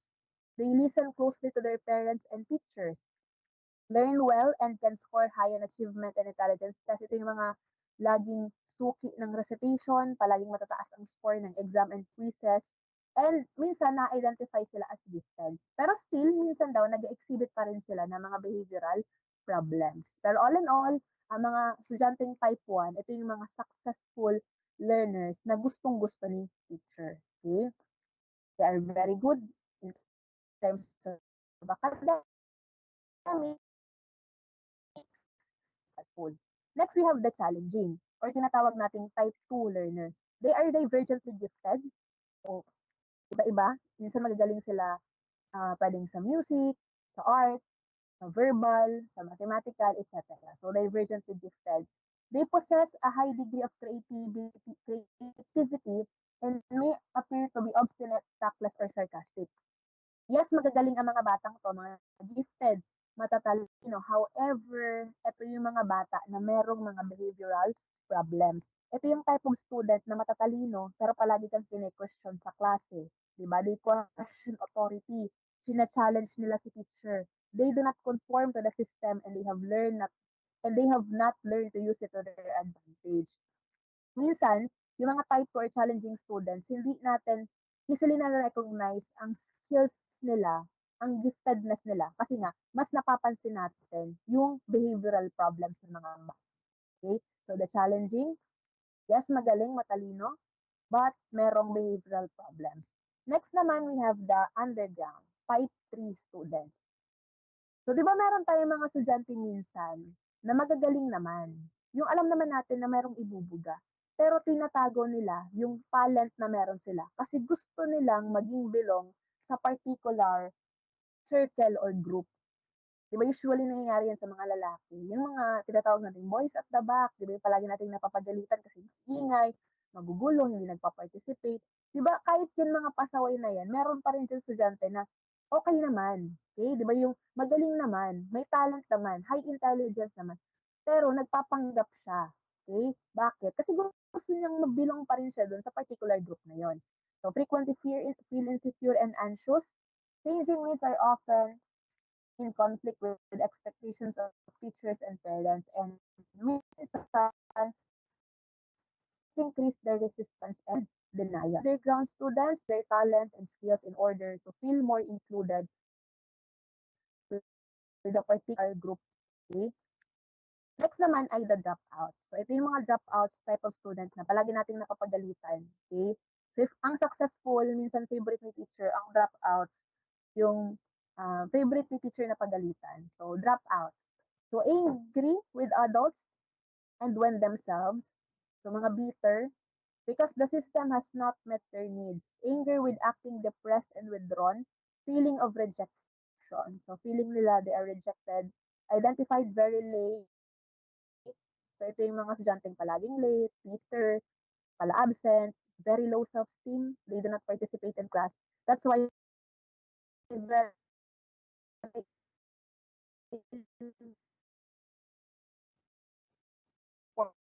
mistaken man. Kaya ganyan ang behavior ng bata. Kailangan niya ng tulong. Okay? From the word mistaken goes. So, hindi natin alam. Minsan kaya pala nagpapapansin yung bata ng classroom. Kasi sa loob pala ng bahay, hindi naman siya napapansin. Diba? So, ito mga dropouts na to, yes, bitter sila, pasaway sila, pero kailangan nila ng tulong ni teacher. Okay? Next naman, we have double labeled. So, double labeled type 5. These are gifted students who are physically or emotionally handicapped in some way. Some show behavior of giftedness, show signs of stress, frustration, rejection, often impatient and critical with low self-esteem. So, yung mga behavioral problems din to, problem din sa self-esteem. Easily ignore, there is an average, and school systems seem to focus more on their weaknesses, therefore fail to nurture their strengths. So, ang mga double labeled, kasama po dito yung mga bata na merong disability. Okay? Halimbawa, meron kang estudyante no, with autism, with ADHD. So, mas napapansin natin minsan yung kapansanan nila kaysa dun sa mga skills and talents na meron sila. Halimbawa, meron kang estudyante with ADHD. Kaya pala hindi na nagpa-participate sa class kasi genius pala yung bata. Kasi advanced na pala yung alam niya. Okay? So, that's double labeled. So, mas nakikita kasi minsan ng school yung weaknesses nila rather than their strengths. So, that's the double labeled. And last naman, we have the autonomous. So, favorite din ni teacher ang autonomous, ang type 6. So, from the word autonomous, ito yung mga bata na may natural leadership skills. So, they learn to work effectively in school, but rather make the system work for them. So, they are very successful. Gusto ito ng parents, teachers, and peers. They are very good in leading, in leadership. They are risk takers, independent, self-directed, etc. So, ito yung mga bata na very independent. Okay? So, the autonomous. Ito po yung different kinds of students. So, we have 6 different types of students. We have the successful, the challenging, the under, the dropouts, the double label, and the dropouts and autonomous. Pero different types po ang ating mga estudyante. And dahil diverse sila, of course, iba-iba rin po ang kanilang needs. So, now let's talk about typical and atypical development. So, typical and atypical development. Pag sinabi natin typical, tandaan natin dito, keyword natin dito, normal. So normal progression in children, which gives a generic picture of our progress compared to same age. Pag sinabi naman natin atypical, unusual. So, pag typical, normal, kapag atypical, abnormal. Okay? So, para mas madali natin maintindihan. Pwedeng above or below normal. So, di ba? Ang tao, meron tayong mga developmental milestone. At certain age, meron talaga tayong mga task or mga task na kailangan na natin nagagawa or ina-expect natin na nagagawa na natin at certain age. Okay? Like for example, ang 1-year-old na baby, ano na kaya ang mga ina-expect natin na dapat nagagawa na ng 1-year-old na baby? Of course, dapat nakakapaglakad na yan. Dapat at least nakakapagsalita na yan ng mama, papa. Dapat at least yung bata dyan nag-start ng mag-walk. Okay? For example, walking. So, at 1-year-old, expect natin ang anak natin or ang bata is, ang anak mo or ang bata is nakakapaglakad na. So, that's developmental milestone. So, kapag 1-year-old, yung bata, nagawa niya na yung ina-expect mo na dapat nagagawa niya na at that age, that's typical development. Pero kapag hindi, that's atypical development. Tandaan natin na ang development ng tao po ay hindi naman uniform. Yes, merong mga developmental milestone na dapat nagagawa natin at certain age, pero hindi po uniform ang development. Okay, tandaan natin na iba-iba naman kasi tayo ng development. So, hindi uniform ang development, pero may sinusundan tayong pattern. Okay? Like for example, kapag 1-year-old, dapat at least nakakapaglakad na, nakakapagsalita na. Kapag 5 months old ang baby, dapat nakakapag at least roll back and forth na yan. Kasi next yan, kapag naka-roll back and forth, nakaka-crawl na yan, nakakaupo, nakakatayo, nakakapaglakad, nakakatakbo. Okay? May pattern tayong sinusunod, pero hindi tayo uniform. Since may pattern tayong sinusunod, ang development ng tao ay predictable. Okay? Pero iba-iba naman kasi tayo. Okay? So that's typical and atypical development. Minsan nagkakaroon ng atypical development, unusual pattern kasi minsan um, yung bata naka-experience pala ng trauma. Okay, di ba? May PTSD pala yung bata. Meron palang genetic or hereditary condition. May Down syndrome pala yung bata, di ba? May problema pala in terms of physical, cognitive, mental, emotional, etc. So kaya hindi normal yung progression ng kanyang development. So as a teacher, ano bang mga pwede nating mga ibigay na enrichment strategies sa mga LSEN or learners with special education needs? So ito lang po yung mga ilan sa mga pwede nating gamitin na strategy. So we have library and internet, research projects, scientific research projects. So pwede ka pong magbigay ng mga individual, small group or large group activities wherein they can collaborate with their classmates. So, pwede ka rin magbigay ng independent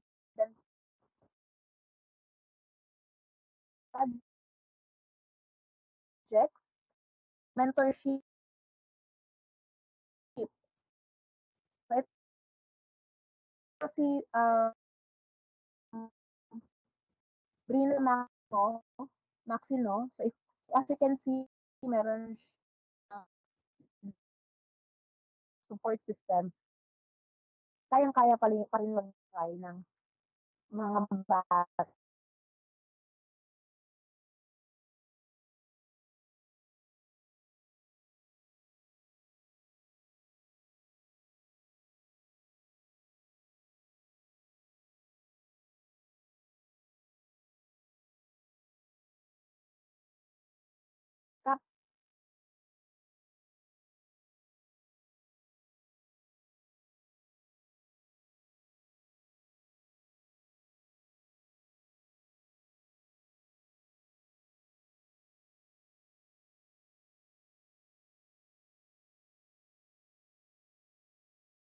And then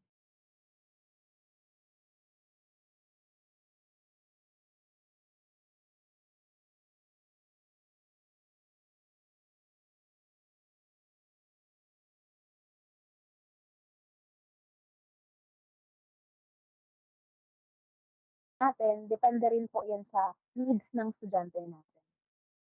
So now let's talk about different kinds of exceptionalities. So ano ba yung mga iba't ibang mga exceptionalities? So according to Jean Ormrod, so we will be discussing categories of exceptionalities. We have specific cognitive or academic difficulties. We have emotional or conduct behaviors. We have physical abilities and health impairments, sensory impairments, and giftedness. So as a teacher, kailangan din po na aware tayo sa mga symptoms and characteristics of different exceptionalities or disabilities para alam natin din alam din natin yung gagawin natin kung ma-observe ba natin ito sa estudyante natin in the future. Now let's talk about first specific cognitive academic difficulties. So we have here learning disabilities, attention deficit hyperactivity disorder or ADHD, and then we have speech and communication disorder. Let's talk about first learning disability. So, ito po yung example ng learning disability. We have dyslexia, we have dysgraphia, we have dyscalculia, and dyspraxia. Pag sinabi natin dyslexia, it is a reading disorder. Reading disorder. If familiar kayo dun sa movie na Every Child is Special, di ba si Ishan doon, meron siyang dyslexia. Kapag binabasa niya yung words, parang nagja-jumble yung mga letter niya sa utak, nahihirapan siyang magbasa. So, si Ian merong dyslexia. But he is very good in terms of arts, diba? Magaling siya ay visual spatial, okay, si Ishan. Pero meron siyang dyslexia. Dysgraphia naman po, tandaan natin na lang, graph, diba? Writing disorder. Meron mga bata minsan na hindi mo na talaga maintindihan ang sulat nila. So, dysgraphia. Dyscalculia naman po, arithmetic. Sino ba dito ang mga dyscalculia? Yung mga hirap na hirap sa math. Diba? So, kasama na ako dyan. Hirap na hirap tayo sa math. So, arithmetic disorder. Dyspraxia naman po disorder. The bawal mo sa psychomotor pertaining yan sa movements. Okay? So, ito po, ano kaya ito? So, this is an example of Yung nasa picture, ano kaya yan? Sa 4 na na-discuss natin. So this is an example of dyslexia, a reading disorder. How about this one? Yan. So nag-walling na lang siya, hindi niya na ma-solve yung math problem. Ay dyscalculia. How about this one? Ito naman ay dyspraxia.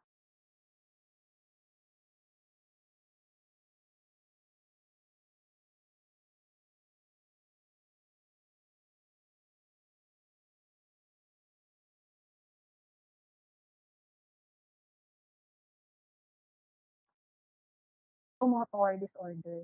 Okay, sa movements naman. So, yun pong 4 ay example ng learning disability.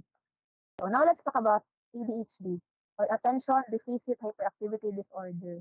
Ito yung mga bata po na may problema in terms of attention, difficulty in focus, short attention span yung mga batang to. Recurrent hyperactive, so very active sila sa loob ng klase, and impulsive behavior, padalos-dalos. So, mahirap din i-handle po ang mga batang with ADHD. Okay, talagang kailangan mong makuha ang atensyon nila.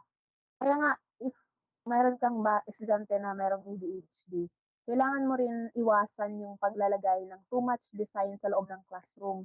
Kasi nadidistract yung bata. Tandaan natin na very short ang attention span nila. So instead na sa'yo mag-focus habang nagtuturo ka, nag-focus na lang dun sa mga design mo sa classroom. Yan. And then, speech and communication disorder naman, difficulty in spoken language. Di ba merong mga bata minsan na nahihirapan in terms of speaking, nag-slurred sila, stuttering, minsan paputol-putol, minsan iba yung words, iba yung sound na napoproduce, speech delays, iba yung ano na, 5 years old na hindi pa rin makapagsalita. So those are example of speech and communication disorder. Now let's talk about emotional and conduct behaviors. First is autism. So autism po is, ang problema ng autism teacher, tandaan natin, is more on social and communication. Pag may autism ang bata, um, different levels of impaired social interaction and communication. No eye contact. Ano ba yung mga karakteristik ng batang may autism? So, kung napapansin ninyo, hindi sila makapag eye to eye contact. Okay? Kapag tinawag mo yung pangalan nila, hindi sila nagre-respond. Kasi nga para silang may sariling mundo. It's very hard to um, build connection or bond sa batang may autism. Kasi nga gusto nila mag-isa. Ang ginagawa nila, they do not like playing or socializing with other people. Ang usually laro ng mga batang with autism, solitary play. Yung gusto nila mag-isa lang sila. They're also very fascinated sa mga round objects. If familiar kayo sa fidget spinner, sa mga laruan na yung mga kotse, di ba, yung mga gulong. So, yan yung mga gusto nila. And they are very sensitive naman in terms of terms of light, temperature, yung pagkain nila bago nila kainin, amuyin na muna nila. Kung ano yung kinain nila nung morning, dapat yun din pag lunch, yun din pag dinner. Kung ano yung basong ininuman nila, dapat yun din yung gagamitin nila. Okay, so very, sila, dapat routine. So, ganun ang mga batang with autism. Yan. So, pero tandaan natin that autism is spectrum. So, iba-iba po siya ng severity, iba-iba din po ng symptoms. So, that's autism. Next naman is mental retardation. Kung hindi na natin ginagamit yung word na mentally retarded kasi it's very offensive, very negative. So, ang tawag natin is person with intellectual difficulty or ID. So, ang problema nito sa neurodevelopmental and sub-average intelligence. Mga bata na hindi hindi hindi same yung intelligence or yung development ng isip nila sa mga normal na bata. Like for example, 15 years old na pero yung isip pang grade 1. Okay, so intellectual difficulty yon.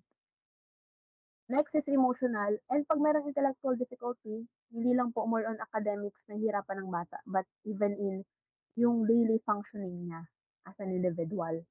Okay, next is emotional conduct disorder. example natin dito, mga oppositional defiant behavior, yung mga estudyante natin na mahilig manira ng mga gamit sa classroom, nananaksak ng lapis, nambubuli, mga nag nagwawala, 'di ba? That's emotional conduct disorder.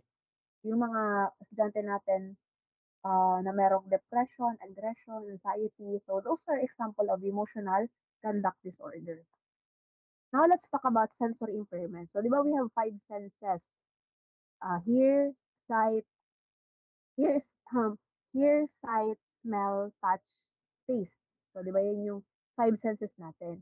So pag sinabi natin sensory impairments, merong problema doon sa puwedeng one or more senses mo. So first is visual impairments, of course, malfunction of the eyes. Pag hearing impairments naman is malfunction of the ears or auditory nerves.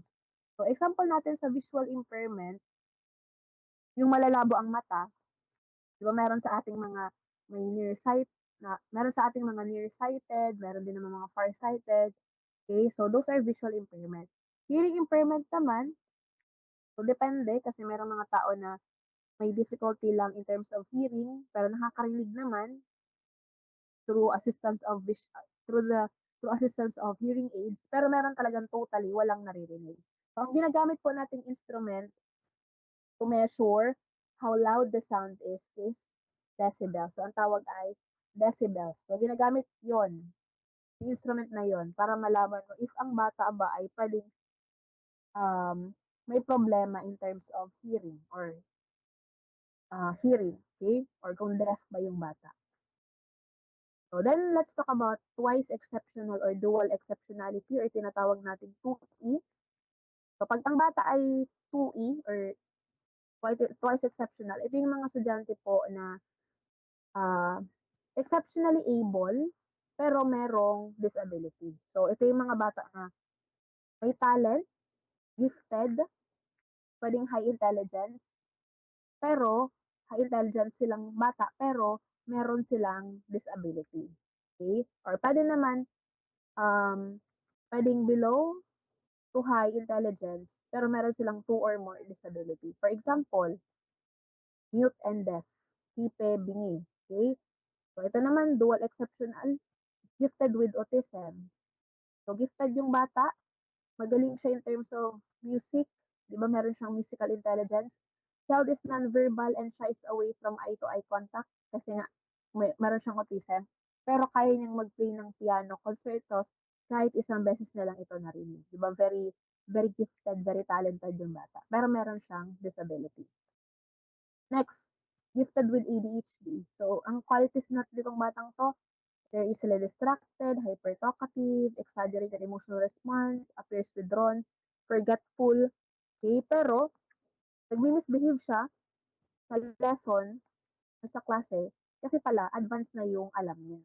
Okay, so gifted with ADHD. So hindi po lahat ng mga batang uninterested sa klase ay nagpapasaway ay um, kumbaga ano na agad, tinitingnan natin agad as negative. Kasi malay natin kaya pala hindi na siya nagpa-participate kasi advanced na yung alam niya. So bigyan mo siya ng mas advanced din na activity. Okay? So that's dual exceptional or 2E. Ito balikan lang natin, pag sinabi nating learners with difficulty in seeing, of course, ito po ay problema in terms of visual. So, of course, restricted ways to learn, incidentally from surroundings. Pag may problema sila sa mata, of course, ginagamit nila yung other senses nila to acquire knowledge. Low motivation to discover new things. So, ano ba yung mga example natin ng visual impairment? Nearsightedness, tinatawag din nating myopia. So, malinaw pag malapit, malabo pag malayo. And then we have farsightedness or tinatawag nating hyperopia. Ito naman, malinaw pag malayo, malabo naman pag malapit. And then astigmatism. So, pag mayroon ka 'di bang astigmatism, pag nakatingin ka sa lights, like for example, pag gabi, pag nagbabiyahe ka, 'di ba yung mga ilaw ng sasakyan nag-spread siya, kaya ang sakit sa mata. Kasi ako meron din akong astigmatism. So, all this time akala ko design yun, akala ko normal yun na gano'n ang nakikita mo kapag gabi na. So, nalaman ko later on na meron pala akong astigmatism, kaya pala nag-spread yung light, okay? So, condition due to shape of cornea. Exotropia naman, both both eyes or one eye turn inward toward the nose. Yung mas alam natin as duling. Diba yung word na duling? So, inward naman siya papasok. Pag exotropia naman, yung eyes naman, pwedeng both or one eye ay palabas. Tinatawag natin wall eye. Sa amin dito sa Bicol, tinatawag siya as banlag. Lang. Banlag, ganyan. So, exotropia yon. Hypertropia naman, one or both eyes naman ay pataas. And hypotropia naman ay pababa. So, just try to imagine it na lang. So, eso, paloob, exo, palabas, hypotropia naman ay pababa. Okay? Ito, this is an example of astigmatism. Well, itong astigmatism, ganito yung nakikita mo sa light, pag may light. So, nag-spread siya. Itong nasa baba naman po, this is an example of tunnel vision. Again, tunnel vision. Kapag ang tao merong tunnel vision, para siya nakatingin sa tube. Diba? Kung makikita ninyo, malinaw yung nasa gitna, yung center malinaw, pero yung peripheral vision niya, malabo. So, this is tunnel vision. So, ano ba yung mga identification natin? Ano ba yung mga cross-eye squinting? Clumsy sila, usually nakakabangga sa mga objects. Nadadapa palagi. They like to sit near instructional materials, of course, para mas makita nila ng maayos. They stand and go near the visual aids. Poor eye-hand coordination.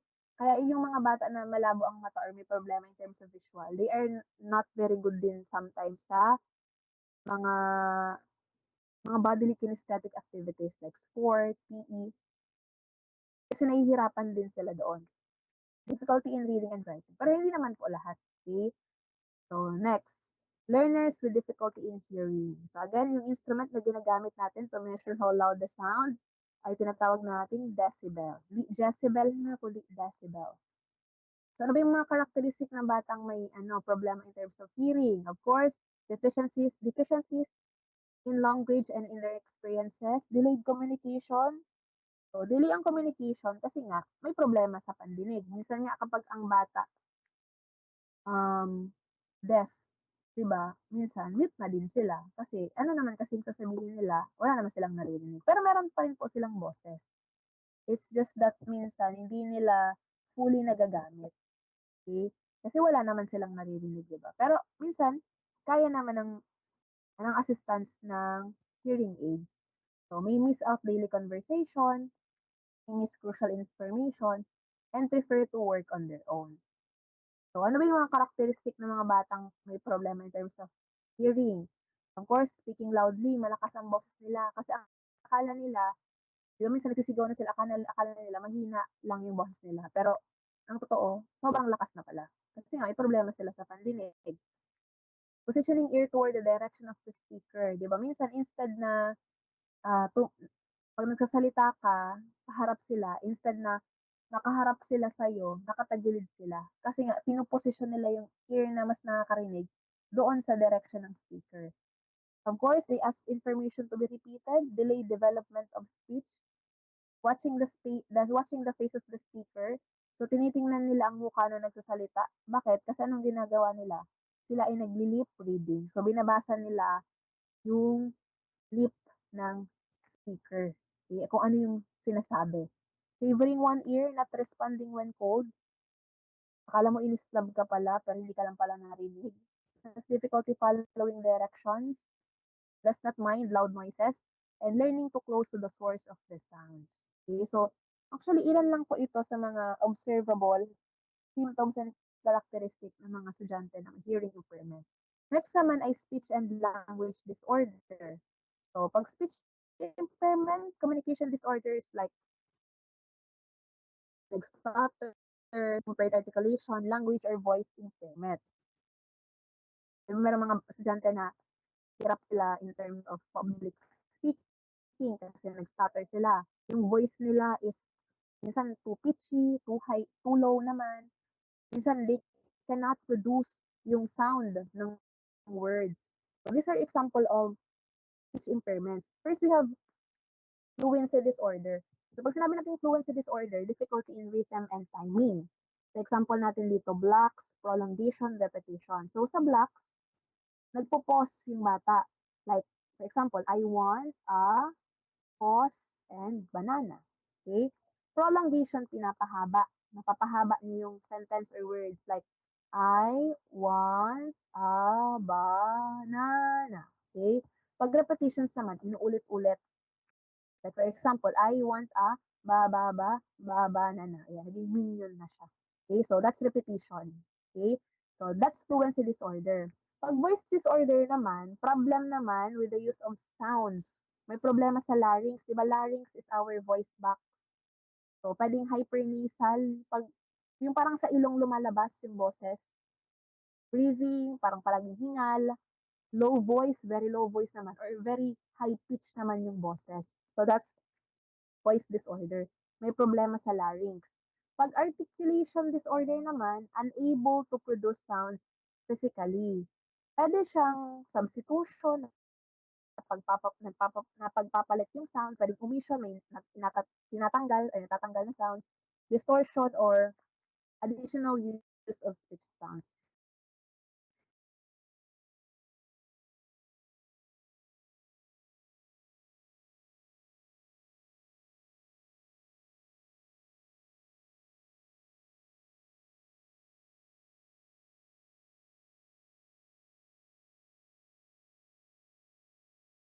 Di ba?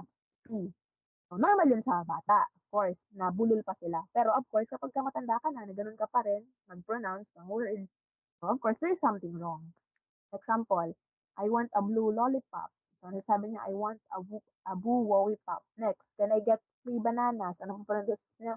An, I at nanas. Hindi na naintindihan yung gustong sabihin. Phonological naman,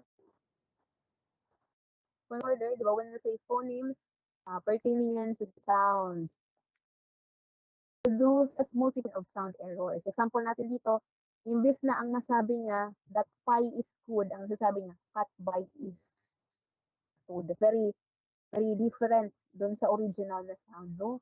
Words. So these are just some of examples ng speech disorder. We have fluency disorder, we have voice disorder, we have articulation disorder, and phonological disorder. Now let's talk about learners with autism spectrum disorder, yung tinatawag natin ASD.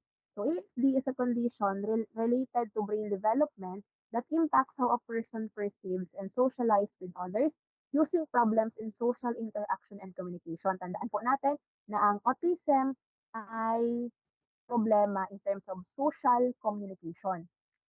So, nandun yung word na spectrum. Bakit nandun yung word na spectrum? Kasi spectrum refers to wide variety or range of symptoms and severity. If napanood niyo yung movie na um, Attorney Woo, di ba? Merong K-drama series na Attorney Woo, Extraordinary Attorney Woo, ganun yata yung title. Yung babae dun, di ba, na bida na, yes, meron siyang autism, pero genius siya, di ba? Magaling siya in terms of law, sa law, of different laws. Magaling siya, lawyer siya, attorney. Pero meron siyang autism.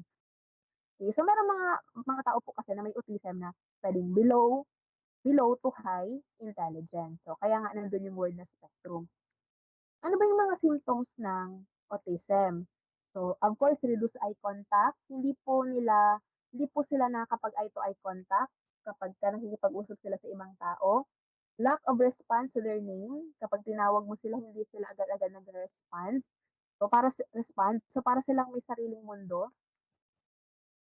Sometimes, they are withdrawn, pero minsan naman, naging aggressive sila or hyper.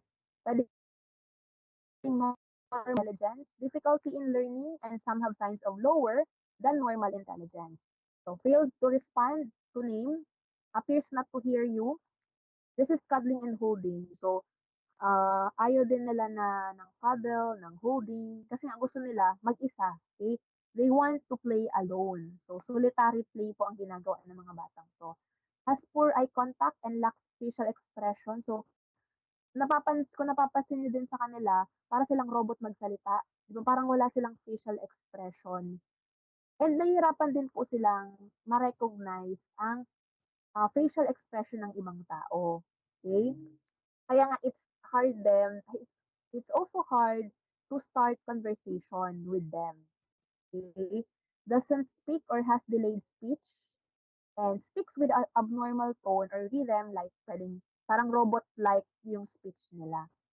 And tandaan natin na ang mga batang with autism, they are fascinated din po sa mga round objects, gusto nila routine, yung pang-araw-araw nilang ginagawa, etc.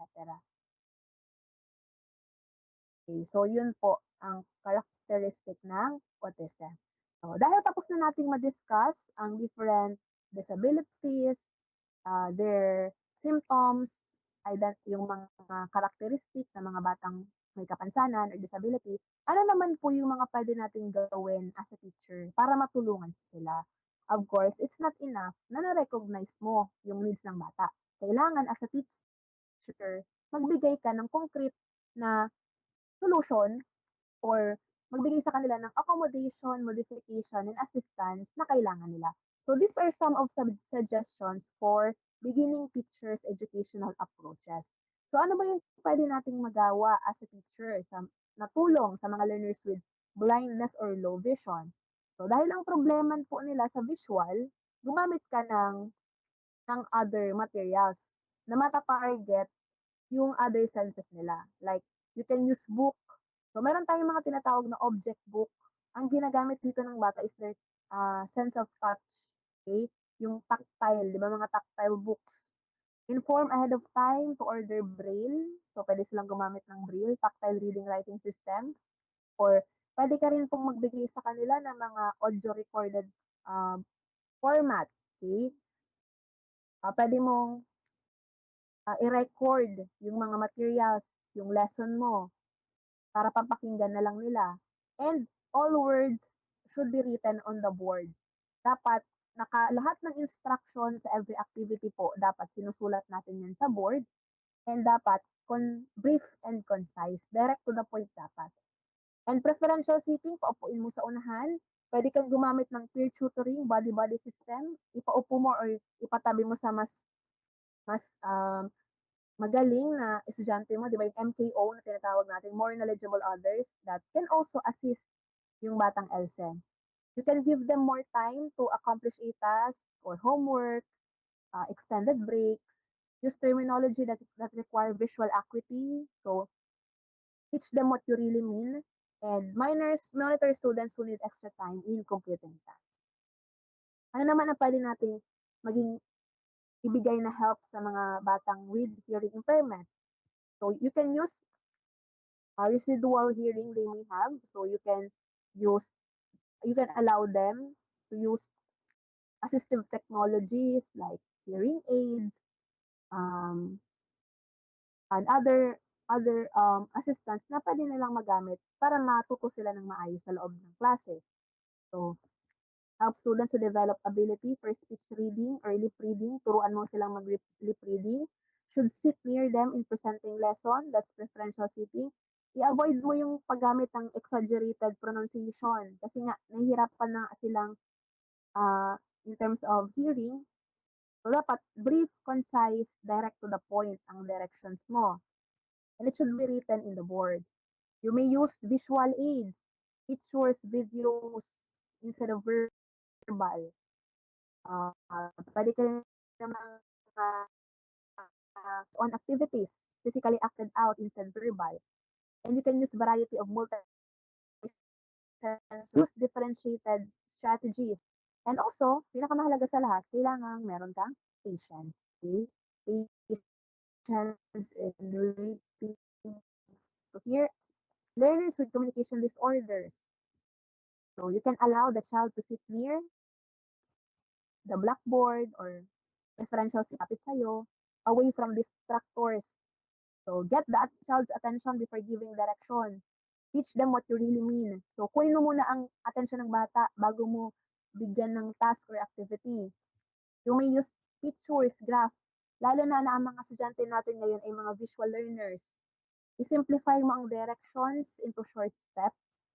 So, kumbaga, task analysis, uh, konti-kontiin mo, okay, para dun sa bata. Use premeditated instruction, body-body system, and of course, provide them extra time to prepare for oral language activities.